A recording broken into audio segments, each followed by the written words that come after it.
नमस्कार, मी विकास शिंदे, सातारा महाराष्ट्र. इथं आपण आलो आहे लाहोल अँड स्पिती.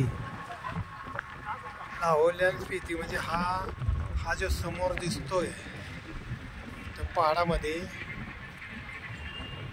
हे आहे अटल टनल. 9 किलोमीटरचा टनल आहे हा.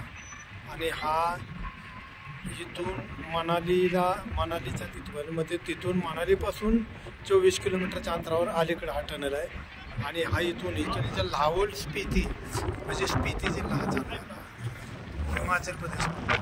हे बर्फाचे पर्वत वारं सुटलेलं आहे.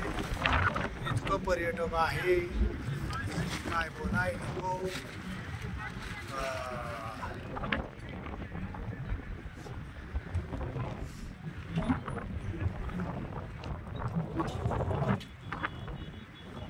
मनाली 33, कुल्लू 74, मंडी 143 आणि शिमला 143.